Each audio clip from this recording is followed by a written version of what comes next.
Un match nul qui n'arrange personne. 29 buts ont été inscrits lors de cette 7e journée.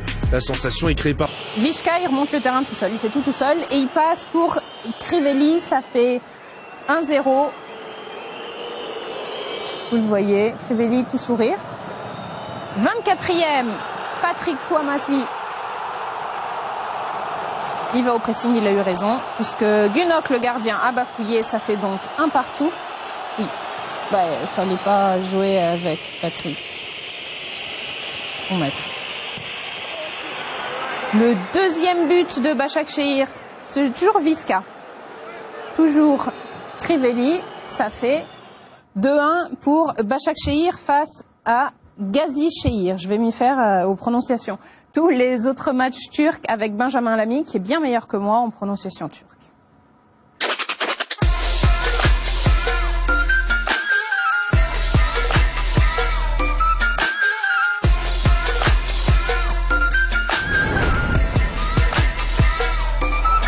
En cette journée, Hadžićajović a déjà marqué plus de buts que sur l'ensemble de la saison dernière. Et ça, l'international macédonien le doit à un quadruplé inscrit vendredi contre Denizlispor. Premier but sur penalty, transformé peu avant la demi-heure de jeu. 6 minutes plus tard, ce n'est pas lui, mais le néerlandais Mitchell Donald qui s'en va inscrire le deuxième but de Malatya à la suite d'un beau pressing orchestré par ses équipiers. À l'heure de jeu, on retrouve Hadžićajović au 9 mètres, nouveau penalty et nouvelle transformation pour l'attaquant de Malatya. 65e minute, une lueur d'espoir pour le promu. Le centre d'Ismail Aissati trouve la tête d'Hugo Rodallega, 3-1. Puis 4-1 quelques instants plus tard sur une action similaire. Servi par Guilherme, Jahović s'offre un triplé. Puis dans le temps additionnel, un quadruplé. Et de quelle manière?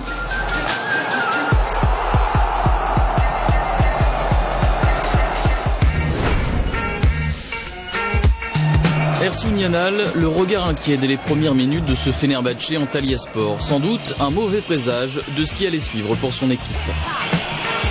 Attention à cette accélération, la première réaction d'Antalyaspor avec la frappe. Oh, il est allé au bout de son idée. Ufuk Akgül. Deuxième but en 2 journées pour le milieu germano-turc. La seule réalisation de la partie malgré de nombreuses occasions de part et d'autre. Première défaite à domicile du Fener depuis fin octobre 2018.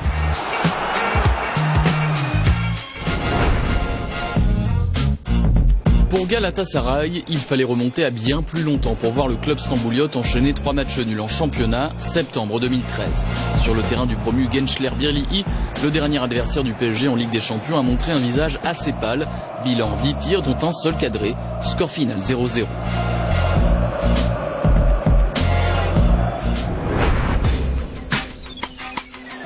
Sans faire de bruit, Konyaspor s'invite dans le quatuor de tête en ce début de mois d'octobre. Hier, les Aigles d'Anatolie ont remporté un match très ouvert contre Kasım Paşa à Istanbul, où c'est d'abord l'opportuniste Ömer Ali Sayner qui ouvre le score. S'ensuivent plusieurs erreurs individuelles, comme cette main de Veysel Sarı dans sa surface. Penalty transformé par Marko Jeftović. 2-0, puis 3-0 grâce à un but de Farouk Mia inscrit dans le temps additionnel de la première période. 1 minute plus tard, occasion pour les locaux, Serkan se manque sur sa sortie aérienne, Veysel Sarı en profite, 3-1. Mais après la reprise, le capitaine de Kasım Paşa va provoquer un deuxième pénalty à l'encontre des siens. Pour le tirer, Marko Jeftović. Fatih Öztürk plonge du bon côté, et parce qu'il a bougé de sa ligne un peu trop tôt, l'arbitre demande à ce que le pénalty soit retiré. Cette fois-ci, le portier stambouliote est pris à contre-pied par Farouk Mia, qui s'offre le doublé.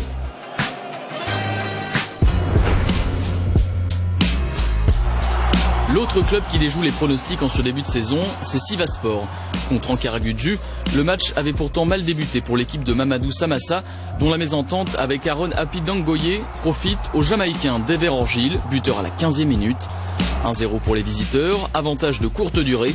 11 minutes plus tard, Mert Hakan égalise pour Sivasspor, avant de signer un doublé en début de seconde période.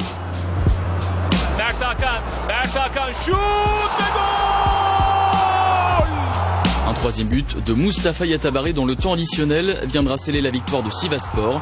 Troisième réalisation de la saison pour le franco-malien. Alors que la deuxième trêve internationale se profile, Kayserispor est toujours autant en souffrance. Hier, le dernier de Super League a été surclassé par Göztepe. Ouverture du score dès la 7e minute, Alpaslan Öztürk à la conclusion. 42e minute, nouveau corner pour Göztepe, ballon renvoyé par la défense de Kayseri, Soner Aydoglu reprend de volée, 2-0. Et bientôt 3-0 grâce à l'Italien Stefano Napoleoni, buteur juste avant la mi-temps. L'ancien de Başakşehir, qui n'avait pas encore marqué cette saison, s'offrira même un doublé à la 50e minute.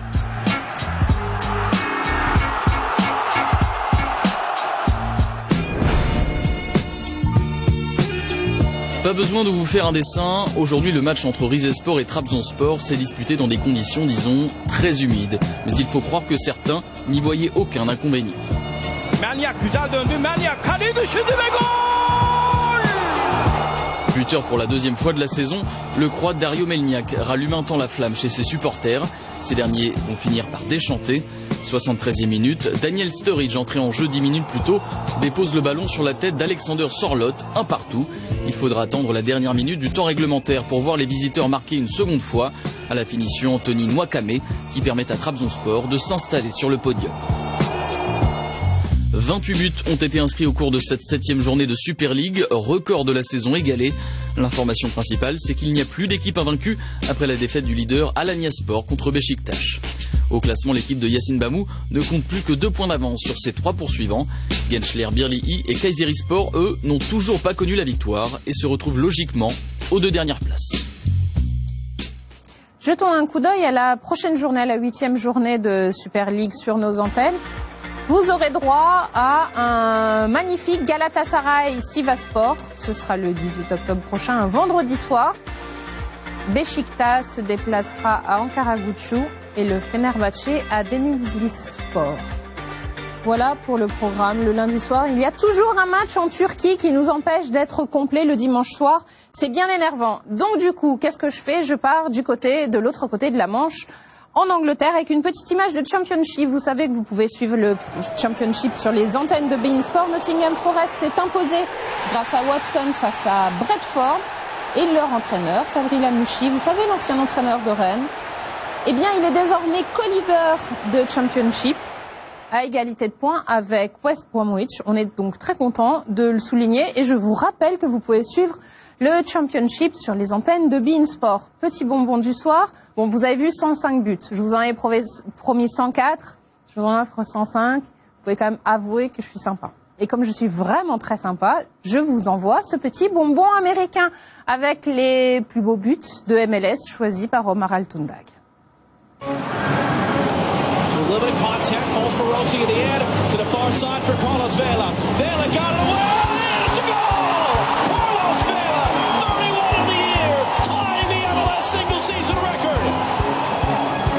In the area, working on Kamiri, plays it on back to Ibrahimovic, he scores!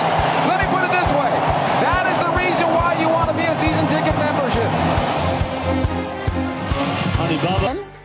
Les Galaxies de Zlatan Ibrahimovic, New York City est leader de la conférence Est, Atlanta United FC, deuxième, voilà, ça aussi c'est à suivre sur les antennes de beIN Sport. Si vous n'avez pas sommeil, bah, vous avez bien raison, parce que vous pouvez aller voir la NFL sur les antennes de beIN Sport, c'est beIN Max 4, Red Zone.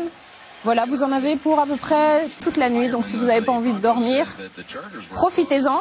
Enfin, gardez un petit peu d'énergie pour demain soir quand même, parce qu'à 20h30, vous aurez droit à une émission spéciale. Darren Tulette a rencontré Thomas Tuchel.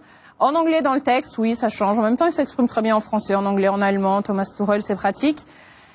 C'est absolument passionnant pour une fois. Il s'exprime sans faire de blagues. C'est plutôt pas mal. Donc, vous avez rendez-vous avec Tuchel demain soir. Nous nous retrouvons dans 2 semaines seulement. Vous allez me manquer. Mais on se quitte avec les plus beaux buts du week-end. Je vous embrasse. À dans 2 semaines. Torgan Hazard. La reprise magnifique. Ça s'est joué entre Belges. Torgan Hazard pour la passe décisive et Axel Witsel pour la petite merveille. No se decide campaña, ahora sí, ¿eh? ¡Oh, qué golpeo, qué gol!